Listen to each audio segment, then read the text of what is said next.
Buat business owner, buat leader, buat HRD, tonton video ini sampai habis karena gue mau bahas soal 3 kesalahan umum dalam merekrut karyawan, baik yang fresh graduate maupun yang udah profesional dan pengalaman. Oke?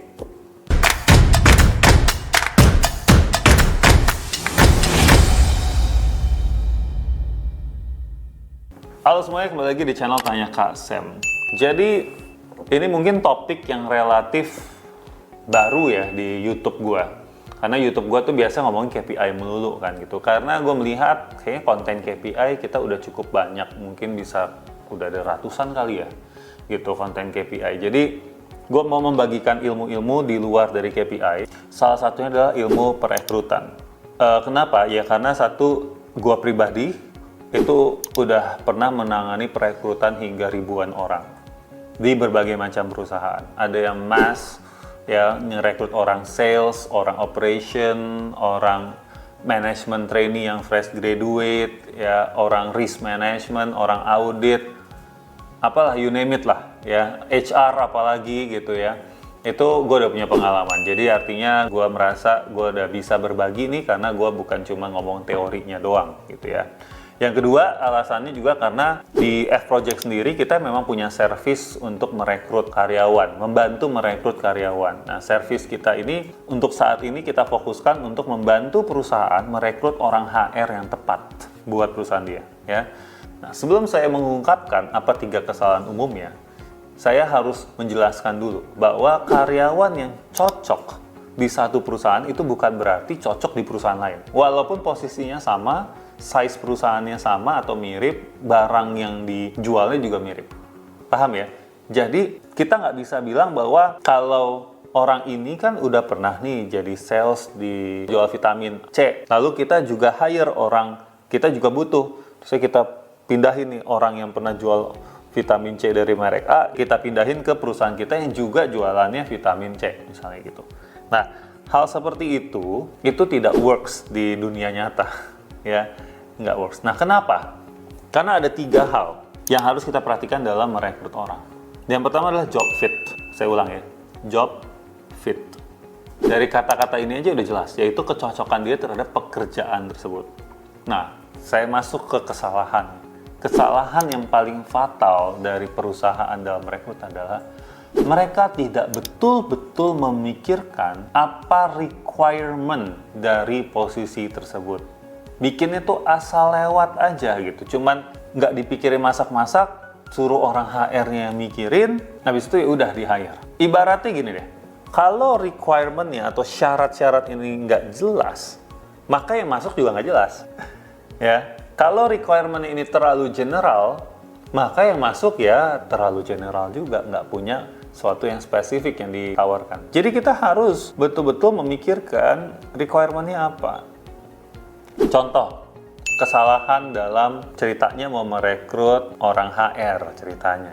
Nggak dipikirin requirement-nya sehingga cuman bilangnya adalah saya mau cari orang HR yang bagus, pengalaman minimal 4 tahun, mampu membangun culture, mampu mendisiplinkan karyawan. Biasanya itu cuma gitu-gitu aja tuh. Padahal kalau kita lihat dan teman-teman tahu, yang namanya fungsi HR ini itu luasnya bukan main.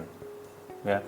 Membangun culture. Pertanyaannya adalah, ini ngebangun culture udah ada value-nya atau belum? Atau harus dibuat dari awal banget atau hanya tinggal aktivasi value-nya? Itu aja udah beda nih requirement-nya. Oke. Atau misalkan dibilangnya tadi requirement-nya adalah bisa merekrut. Tar dulu nih, kita harus tajemin lagi gitu loh. Merekrut apa? Kalau kita punya orang HR yang kita ambil ternyata biasanya itu ngerekrut fresh graduate, tetapi nanti di tempatnya nanti ngerekrutnya itu adalah orang yang pengalamannya udah 10 tahun ke atas, ya tentu ini kan beda. Jadi kalau requirement-nya terlalu general, kita jadinya nggak tajam nih dalam men-screening kandidatnya. Sehingga yang terjadi adalah orang HR-nya datang karena dianggapannya, oh iya bagus dia udah pernah ngerekrut orang. Oh iya bagus, dia udah pernah bangun budaya kerja. Tapi pas udah dihadapkan dengan real situation-nya, dia bingung. Waduh, ini yang saya harus rekrut ternyata manajer ya. Saya biasanya fresh graduate. Aduh, ini bangun budaya kerja, ternyata bahkan value perusahaannya aja belum ada ya. Saya nggak tahu tuh cara bikin value perusahaan gimana. Saya taunya tuh waktu itu cuman, kalau bangun budaya perusahaan tuh cuman yang bagian aktivasinya, komunikasinya, bikin poster, bikin event untuk karyawan. Berarti kan orang tersebut nggak salah gitu. Yang salah adalah kitanya yang nggak buat requirement yang detail dan spesifik. Nah, semoga contoh ini mudah dipahami ya buat teman-teman. Oke. Yang kedua, culture fit. Requirement-nya oke, kita udah detailin. Sangat spesifik. Tapi kita juga harus cek tentang culture-nya. Dia fit nggak sama culture kita. Nah, ini kadang-kala juga kesalahan kedua kita dalam merekrut adalah dibutakan oleh spesifikasi skills dan knowledge yang ada. Wah, jago, bagus banget nih, psikotesnya bagus, apalah segala macem. Terusnya kita lupa menggali, kira-kira dia cocok nggak ya sama budaya kerja kita. Contoh-contoh, di budaya kerja kita, misalnya kalau ngomong tuh harus sopan, nggak boleh pakai binatang, gitu ya. Bukan berarti harus ngomongnya pakai izin kayak Kementerian BUMN gitu-gitu ya, bukan. Tapi lebih ke ya sewajarnya aja lah. Orang ini nih latar belakangnya banyak dari perusahaan yang very casual ya, sehingga kalau ngomong sama atasan aja itu bisa pakai bahasa-bahasa yang tidak sopan, misalnya bahasa binatang gitu, atau kalau bercanda juga begitu gitu ya. Nah, ini kan udah beda budaya, sehingga bisa saja dia mengalami kesulitan atau tidak diterima oleh orang-orang yang ada di perusahaan yang baru karena dari cara ngomong, cara bercandaannya aja udah beda culture. Oke. Atau mungkin itu terlalu ekstrim. Oke, nggak apa-apa. Atau ada juga orang yang biasanya itu culture-nya adalah tango. Jam 5, tango pulang gitu ya. Tapi terusnya mau masuk perusahaan yang culture-nya adalah orang jam 5 itu pada belum pulang. Kalau masih ada kerjaan, mereka kan masih di situ dan nggak ada lembur, misalnya begitu. Ini juga akan jadi culture shock buat orang tersebut. Makanya kita harus cek gitu. Perusahaan dia itu yang sekarang dia bekerja, budaya kerjanya gimana? Mulai dari hal-hal yang simple, yang sederhana. Tango kah? Semuanya harus WFO kah? Gitu ya. Jangan-jangan kalau dia terbiasa WFH atau hybrid, terusnya di tempat kita itu culture-nya masih harus WFO biar lebih afdol gitu ya, lebih mantep. Ya mungkin dia akan kesulitan. Saya bukan bilang dia nggak bisa ya, tapi akan kesulitan. Nah, jadi kesalahan kedua dari merekrut orang adalah kita tidak mempertimbangkan soal culture fit. Terusnya mungkin ada pertanyaan, tapi saya sendiri juga nggak tahu budaya perusahaan saya apa. Nah, itu masalahnya. Ya, itu juga masalah tuh. Ayo dipikirkan, sebenarnya budaya seperti apa yang ingin saya tampilkan, saya ingin wujudkan gitu, dan sekarang ini budayanya seperti apa.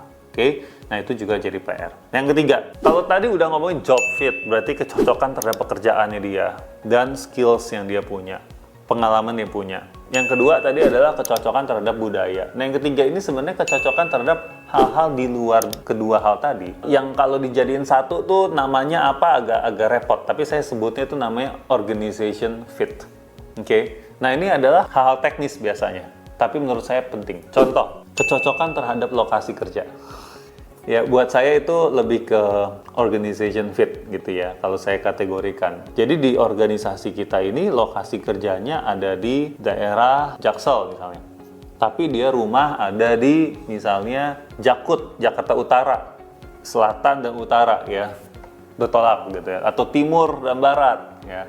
Bertolak. Jauh gitu ya, atau di rumahnya di mana gitu. Nah, ini juga harus diperhatikan. Bukan berarti nggak bisa ya, tetapi ada baiknya waktu kita merekrut tuh kita clear bahwa kamu tuh akan menghadapi tantangan yang cukup besar hanya untuk transporting dari rumah kamu ke kantor loh. Kamu oke nggak dengan itu? Jadi kita harus omongin itu terbuka di awal.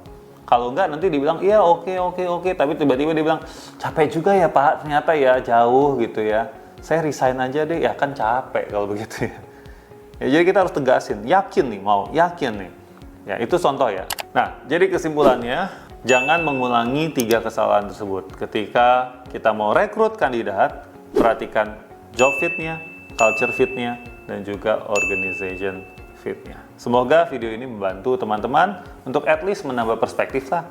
Walaupun kita harus tetap latihan ya, cara menseleksi atau menginterview orang yang lebih tepat. Nah, selanjutnya mau dibikinin video seputar rekrutmen tentang apa lagi nih? tolong dong tulis di komen biar nanti dibaca sama tim kita dan kita langsung jadiin bahan untuk video-video berikutnya. Jangan lupa subscribe dan share video ini ke orang-orang yang membutuhkan.